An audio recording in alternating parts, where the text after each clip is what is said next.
I found cameras in our bedroom, installed by my mother-in-law. Her excuse? For safety. But when I confronted her, she just smiled. Here's the chilling truth behind her actions. I met Thomas at a friend's wedding 3 years ago.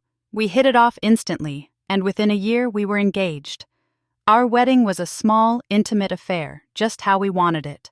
But life after the honeymoon wasn't all sunshine and roses. Thomas and I were still saving up for our own place when his mother, Margaret, offered us to move into her spacious home. "You'll save money," she said. "No need to rush into a mortgage." From the very beginning, I had my reservations about living with Margaret.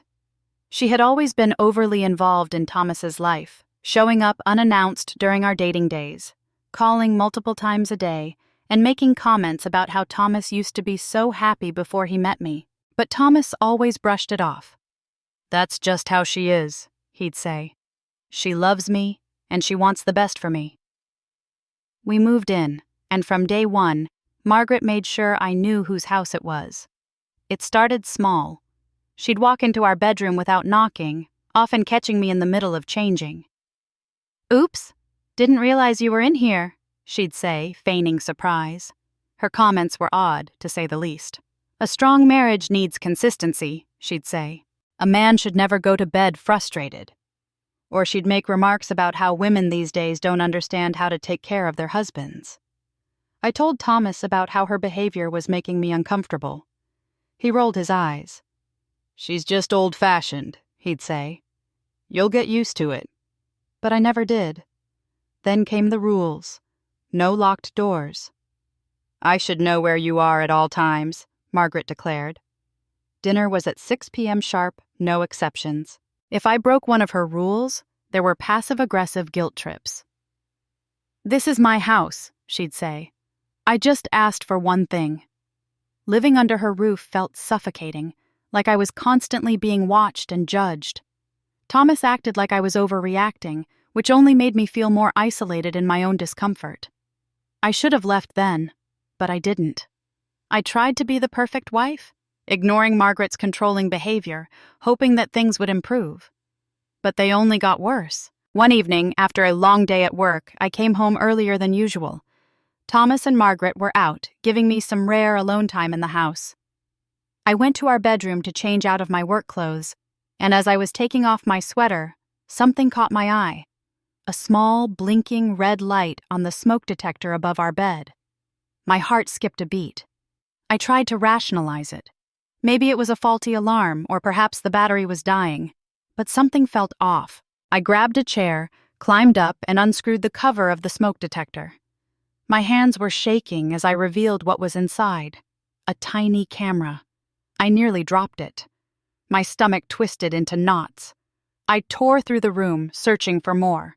I found 2 more cameras, one hidden behind the TV and another inside the bathroom vent.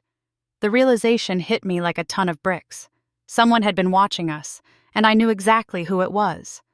The feeling of violation was overwhelming. My privacy, our intimacy, had been invaded. I felt sick to my stomach, my mind racing with thoughts of how long this had been going on. Had they seen everything? Every private moment, every argument, every time I changed clothes? The thought made my skin crawl. I didn't wait. The moment Thomas and Margaret walked through the door, I was in the kitchen, camera in hand. I slammed it onto the table. "What the hell is this?"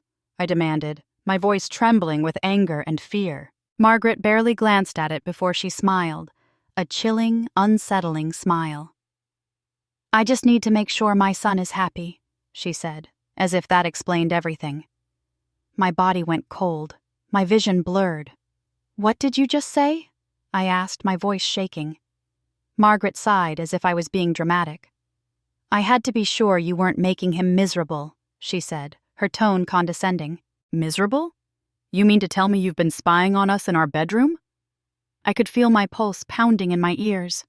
Margaret didn't even flinch. "I wouldn't call it spying," she said casually.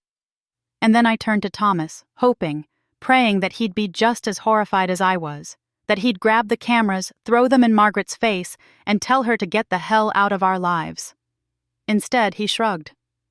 It's her house, he said. If it makes her comfortable, what's the harm? I couldn't believe what I was hearing. Comfortable? Thomas, your mother has been watching us in our bedroom. He sighed, rubbing his temples. You're overreacting, he said. Something inside me snapped. I had spent months trying to be the perfect wife, trying to ignore Margaret's controlling behavior, trying to justify Thomas's indifference. And for what? For this? I was done. I didn't say another word. I didn't cry. I didn't scream. I just nodded, then I started planning. That night, I packed my bags. But I didn't just pack for myself. I took everything. Everything that belonged to me, everything I had bought, everything I legally owned. I called my best friend and told her I needed a place to stay. Then I made a few more calls. The next morning, Thomas and Margaret woke up to a house completely empty. And I wasn't done yet. I stood outside watching the house one last time. It was quiet, too quiet. They were still asleep inside, clueless. They had no idea that the life they knew was about to implode. I climbed into my friend's car and didn't look back. But I wasn't done yet. This wasn't just about leaving. It was about revenge. Thomas woke up to nothing. No furniture, no clothes, no electronics. Even the bed was gone. I ignored his calls. The first few were angry. Where the hell are you? Why are all your things gone? Come back and stop being crazy. Then the guilt tripping started. You're overreacting. It wasn't a big deal. We could have talked about this. I didn't respond. Then Margaret called. I didn't pick up. And that's when the real chaos began. Thomas thought he still had our savings. He didn't. The money was in my name. Every paycheck, every deposit, all in an account only I had access to. Thomas called again, 56 times. By noon, my inbox was flooded with texts. Thomas, what the ** did you do? Thomas, where's our money? Thomas, you can't just take everything. Thomas, are you serious right now? Yes, I was serious. I still wasn't done. I went straight to the police. I showed them everything, the cameras, the footage, the receipts. They took it very seriously. A detective got involved. A warrant was issued. I thought Thomas and Margaret would panic. They didn't. Instead, they fought back.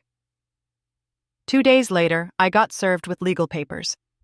Thomas was suing me. He wanted his share of the savings, the house, the car. Margaret backed him up, claiming I was emotionally unstable and had stolen from Thomas. I almost left.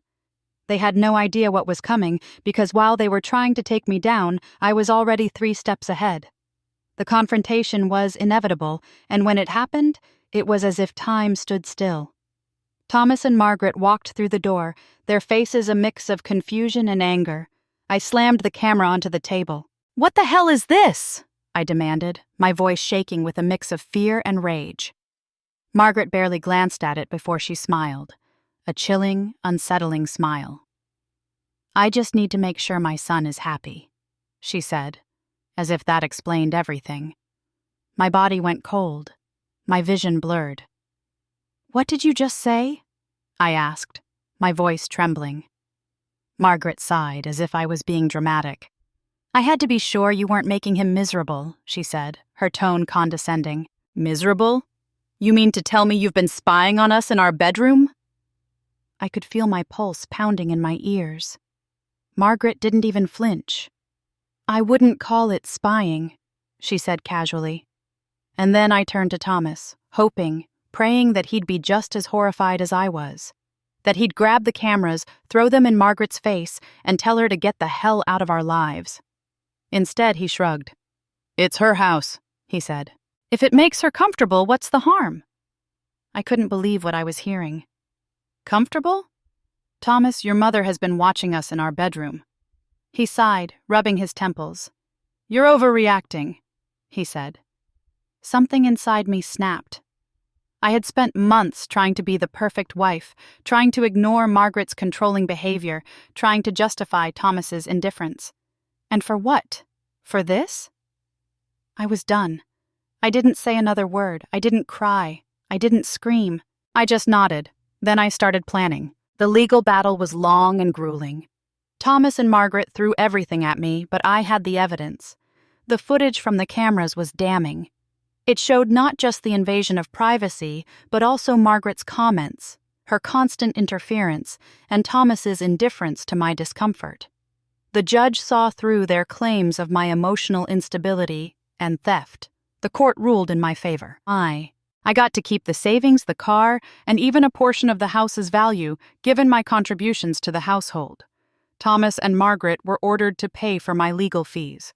The cameras were declared illegal, and Margaret was fined for invasion of privacy. The victory was bittersweet. It didn't erase the months of feeling violated, but it gave me the closure I needed.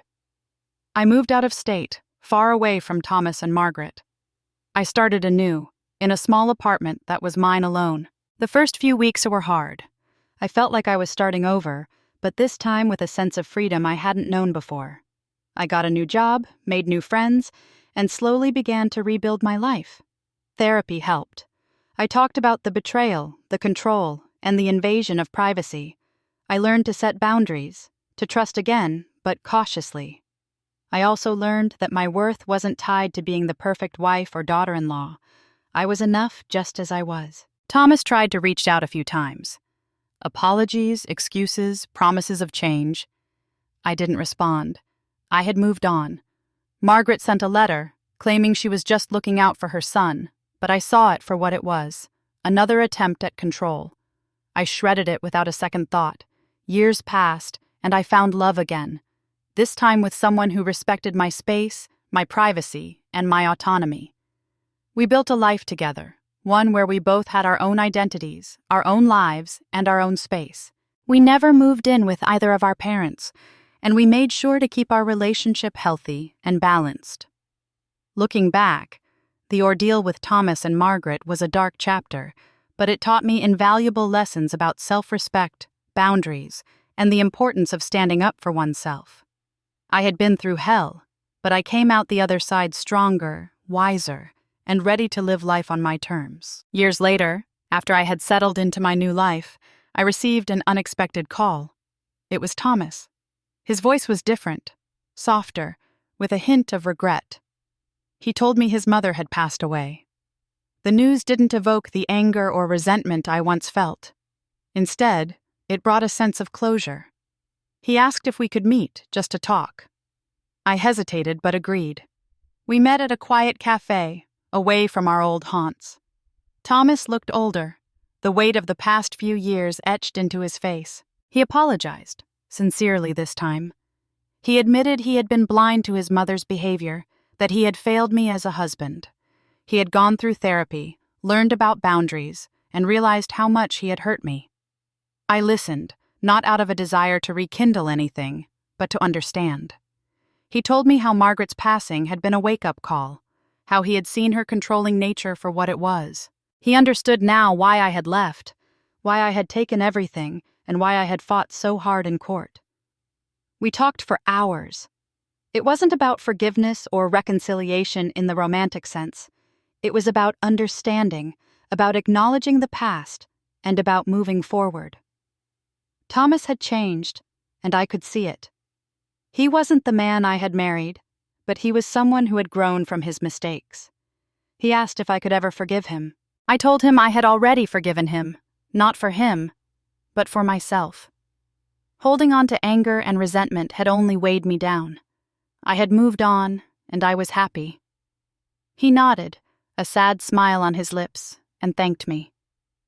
We parted ways, not as friends, but as two people who once loved each other, who had grown apart, and who had learned from the past. I felt a sense of peace, knowing that he had found his own path to healing. Months later, I received a letter from Thomas. It was a simple note, thanking me for the meeting, for the closure, and for showing him what true love and respect should look like. He had started a new chapter in his life, one where he was learning to be a better person, a better partner. As I closed the chapter on Thomas and Margaret, I realized that life's darkest moments often lead to the most profound growth. I had found my strength, my voice, and my independence through adversity. And now, with Thomas's letter in hand, I felt a complete sense of closure. I was ready to embrace the future, knowing that I had come out of the storm not just unscathed, but stronger, wiser, and more whole than ever before. With the past firmly behind me, I embraced the present and looked forward to the future. My new life was filled with possibilities, and I was determined to make the most of them. My career had flourished in the new environment, and I had climbed the ranks at my company, now holding a position that allowed me to make significant decisions and lead projects. My personal life had also seen its share of changes. I had met someone new, someone who respected my space, my privacy, and my need for independence. His name was Alex, and he was everything Thomas wasn't. He was supportive, understanding, and genuinely interested in my well-being. We took our time, building our relationship on trust, mutual respect, and shared interests. One evening, as we sat on the balcony of our new apartment, watching the sunset, Alex turned to me and said, "I've been thinking, how would you feel about starting a family?" The question caught me off guard. I had thought about having children, but the trauma from my past relationship had made me hesitant. I looked at Alex, at the sincerity in his eyes, and I knew he was different. He was asking not just for himself, but for us, for our future together. I took a deep breath, feeling the weight of the past lift off my shoulders. "I think I'd like that," I said, my voice steady with newfound confidence. We discussed our options, our fears, and our hopes. We decided to take it slow, to ensure we were both ready for this new chapter. Over the next year, we prepared our home, our hearts, and our lives for the arrival of a child. When our daughter was born, it felt like the final piece of the puzzle falling into place. She was a beautiful blend of us both, with Alex's eyes and my smile. Holding her for the first time, I felt a surge of love so intense it brought tears to my eyes. This was what life was supposed to be about: love, growth, and new beginnings. As she grew, I made sure she knew about boundaries, about respecting others, and about the importance of independence. I shared stories of my past, not to burden her, but to teach her resilience and the value of standing up for oneself. Thomas occasionally sent updates, showing he had truly changed. He had remarried, and by all accounts, he was a different man, one who had learned from his mistakes. We exchanged polite messages, but kept our distance, each respecting the other's new life. My life with Alex and our daughter was filled with joy, laughter, and the everyday magic of family life. I had found my peace, my happiness, and my purpose. The house was filled with love, laughter, and the gentle chaos of a growing family. Looking back, I realized that every struggle, every betrayal, every moment of pain had led me here, to this moment of completeness. I had not just survived, I had thrived. And as I watched my daughter play, I knew that the cycle of pain had been broken. I was not just living for myself anymore. I was living for her, for Alex, and for the family we had built together. As the years passed, our family grew. Our daughter, now a vibrant teenager, showed signs of the strong, independent spirit I had hoped to instill in her. Alex and I watched with pride as she navigated the world, making her own choices, learning from her mistakes, and growing into a compassionate and wise young woman. One evening, as we sat around the dinner table, our daughter asked about my past, about the life I had before she was born. It was a moment I had anticipated, knowing that sharing my story could be both a lesson and a warning. I recounted the tale of Thomas and Margaret, not with bitterness, but with a reflective tone. I spoke of the invasion of privacy, the betrayal, and the emotional turmoil. But I also shared the lessons I had learned, the importance of setting boundaries, the value of self-respect, and the power of standing up for oneself. She listened intently, her eyes wide with understanding. "But how did you forgive him?" she asked, referring to Thomas. I smiled. Forgiveness wasn't about him. It was about me. It was about letting go of the anger and the pain so I could move forward. It didn't mean what happened was okay, but it meant I was choosing to focus on healing rather than revenge. We talked about how forgiveness and reconciliation are not the same, how one can forgive without needing to restore a relationship. I explained that Thomas's journey to becoming a better person was his own, separate from mine. Our daughter absorbed these lessons, and as she grew, she applied them. She became an advocate for privacy and respect in her own life, setting clear boundaries with friends and future partners. She learned to trust her instincts, to speak up when something felt wrong, and to value her own worth. Alex and I continued to build our life together, always mindful of the past but not defined by it. We became involved in community initiatives, focusing on mental health awareness, domestic abuse prevention, and teaching young people about healthy relationships. Our experiences had given us a platform, and we used it to make a positive impact. As our daughter prepared for college, we sat down for what we called the talk. Not just about life choices, but about the legacy we hope to leave behind. I told her, "Your legacy is not just what you achieve, but how you treat others, how you respect yourself, and how you navigate life's challenges with grace and resilience." She nodded, understanding the weight of those words. "I want to carry that forward," she said. "I want to make sure no one feels the way you did." Watching her walk away, ready to take on the world, I felt a profound sense of accomplishment. Not just for the life we had built, but for the lessons we had passed on. Our family's story was one of pain, growth, forgiveness, and most importantly, love. It was a legacy of resilience, teaching future generations to stand firm, to love deeply, and to always choose their path with wisdom and compassion.